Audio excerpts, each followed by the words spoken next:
yours is a voice of criticism we don't often hear in the United States. Often when there is dissent expressed in the United States against policies of the Israeli government, people here are called anti-Semitic. What is your response to that as an Israeli Jew? Well, it's a trick. We always use it. When from Europe somebody is criticizing Israel, then we bring up the Holocaust. When in this country people are criticizing Israel, then there are anti-Semitic. Terrorists because we're occupiers.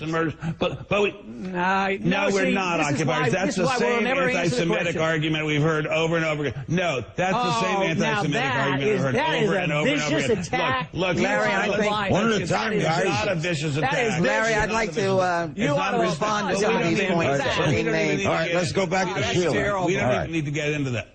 That is terrible. We don't even need to get into that.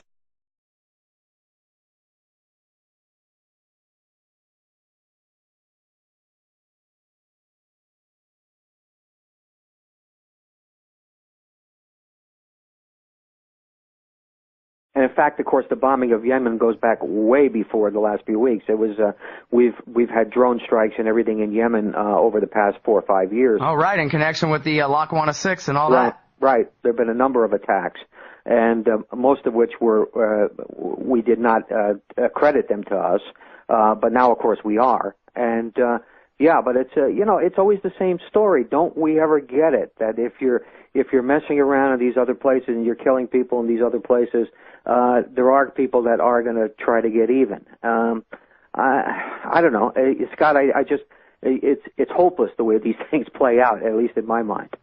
Well, you think the people that run the CIA Counterterrorism Center are as stupid as the people who cover these issues on TV? Because, I saw Ron Paul say to Larry King last night, look, man, we bomb them, then they bomb us back. History didn't begin on September 11th. It didn't begin on Christmas Eve. It began way back in the day, and America's been bombing the Middle East in general, supporting their dictators, et cetera, et cetera. We started it, and now we have trouble. They're terrorists because we occupy them, he said. And Larry King and Ben Stein and Sheila Jackson Lee looked at Ron Paul like they couldn't even understand what he was saying. They were like, oh, what do you mean America started it?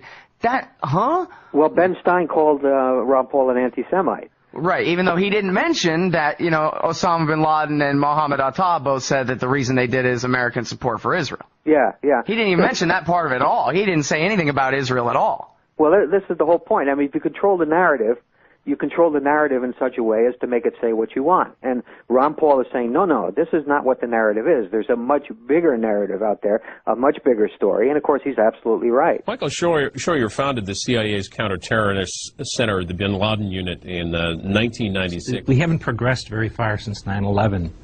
We're fighting an enemy that basically doesn't exist.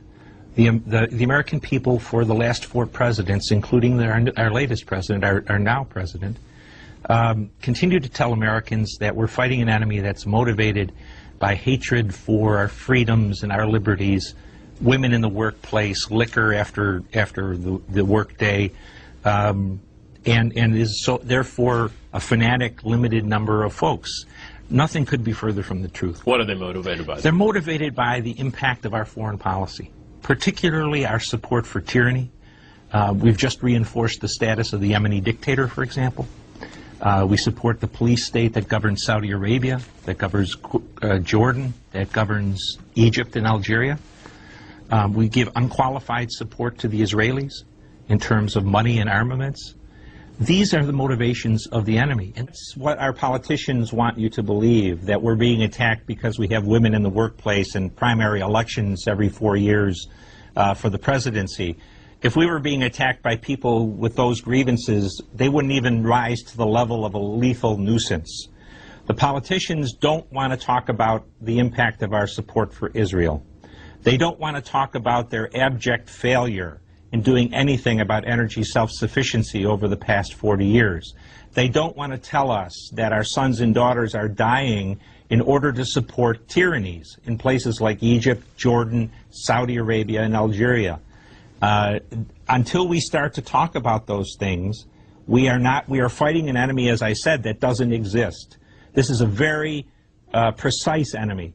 There is no evidence, at least in the corpus of materials from Osama bin Laden and Ayman Zawahiri, that they're extremely angry and ready to blow themselves up because we have McDonald's and Budweiser. That's a nonsense argument, but it's the basic argument given to us by our last 4 presidents.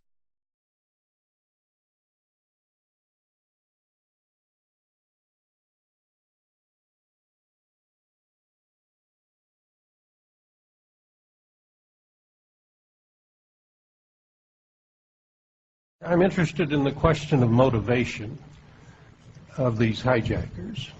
My question is really directed to the agents.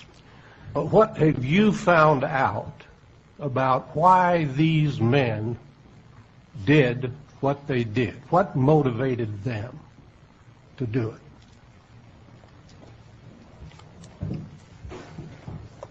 it? I believe they feel a sense of outrage against the United States. They identify with the Palestinian problem. They identify with people who oppose repressive regimes.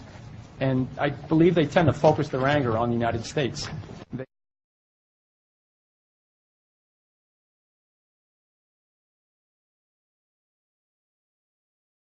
Why don't we talk about that?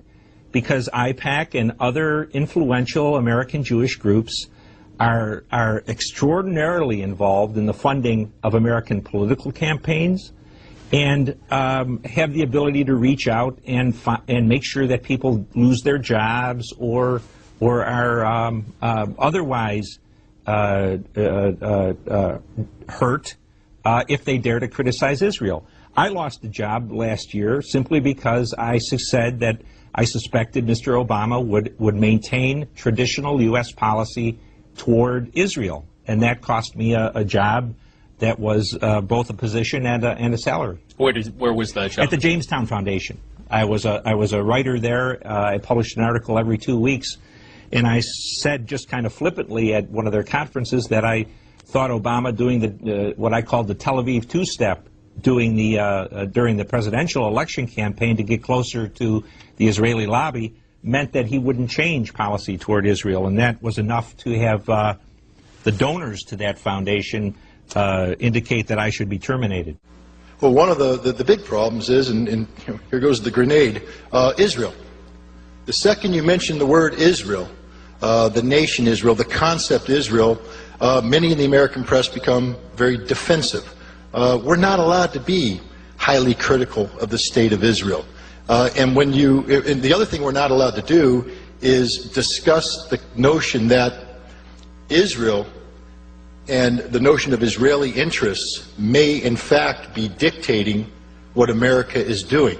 That what we're doing in the Middle East may not be to the benefit of America's national security, but to Israel's national security. But see, we don't want to talk about that because one of the great success stories out there is the pro-Israeli lobby that has successfully enabled themselves to blend the two together so that when we speak of Israeli interests, they say, no, we're speaking of American interests. He's strong and has a lot of money, and the ties between Israel and the American Jewish establishment are very strong, and they are strong in this country. As you know, they have power, which it's okay. They are talented people, and they have power, money, and media, and other things. And their attitude is Israel, my country, right or wrong, the identification. And they are not ready to hear criticism. And it's very easy to blame people who criticize certain acts of the Israeli government as anti-Semitics and to bring up the Holocaust and the suffering of the Jewish people, and that justify everything we do to the Palestinians.